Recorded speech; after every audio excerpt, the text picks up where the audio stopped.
The New York Giants fell at home today 25-14 to the Arizona Cardinals. New York is now 0-2 on the season, while the Cardinals are sitting pretty at 2-0. And this was a wildly disappointing game for the New York Giants, especially considering it was a home game against a backup quarterback in Drew Stanton, and New York couldn't get the job done. First quarter got away from the Giants a bit. They were down 10-0 at the end of the first quarter, and we saw a lot of the same sputtering and discombobulation that we saw in Week 1 Monday night against the Detroit Lions.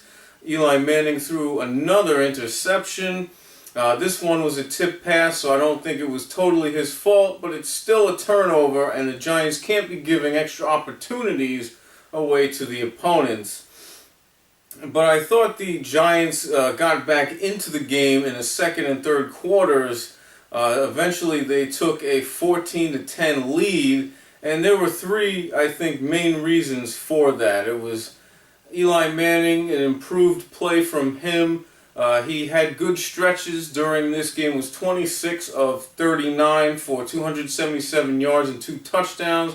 A very impressive touchdown catch by Ruben Randall in the right corner of the end zone against Patrick Peterson, and that was a very big theme throughout this game. Eli Manning was attacking All-Pro corner Patrick Peterson early and often for huge chunks of yardage down the field, and Peterson was flagged numerous times throughout this game and was lucky to avoid ejection as he bumped an official at a juncture in this game. Definitely a forgettable performance from him.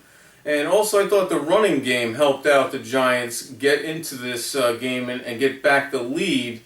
Even though they had 81 yards of total rush offense, the Giants remained committed to the run throughout this game, and that helped set up third and manageable situations for Eli Manning and company. And then I really liked Larry Donnell, who was the leading receiver for the New York Giants in this game. 7 receptions for 81 yards. The big 6'4" tight end made some really nice catches down the seams.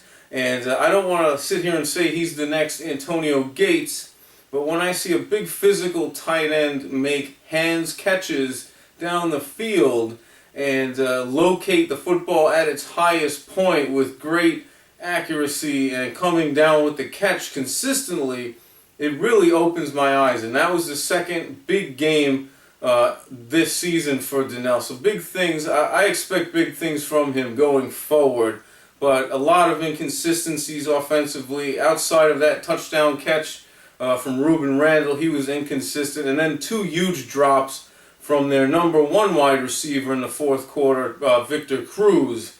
So that definitely didn't help the cause. But I think this game really got away from the Giants because of special teams blunders. It wasn't anything Eli did. It wasn't anything about the rush attack. It was basically the special teams unit completely let down the New York Giants. Ted Ginn Jr. with a 71-yard punt return for a touchdown. And that gave the Cardinals a 19-14 lead that they would not relinquish. And then on the ensuing kickoff, Quentin Demps for the New York Giants put the ball on the turf, and the Cardinals cashed that in for a field goal. Then also you looked at the fumble for Rashard Jennings later in the fourth quarter as the Giants were approaching the red zone area. He puts the ball on the turf, and the Cardinals cashed that in too for a field goal. So you look at those 2 field goals off of fumbles, and then you look at the 6 points from Ted Ginn Jr., that's pretty much the ball game in a nutshell.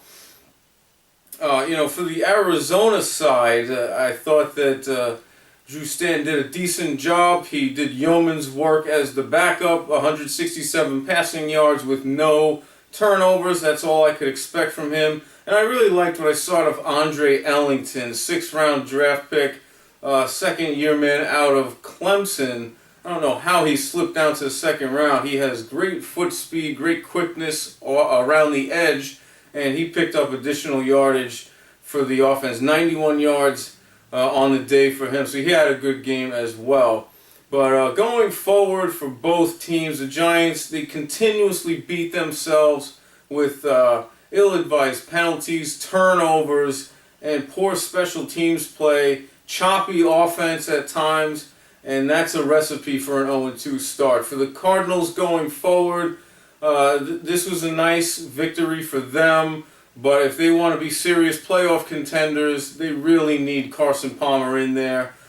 He's nursing a shoulder injury on his right side. That's his throwing shoulder, an injury that he sustained in Week 1 against the Chargers, and that is definitely something to be concerned about for the Cardinals. I don't think this team is a playoff team without him.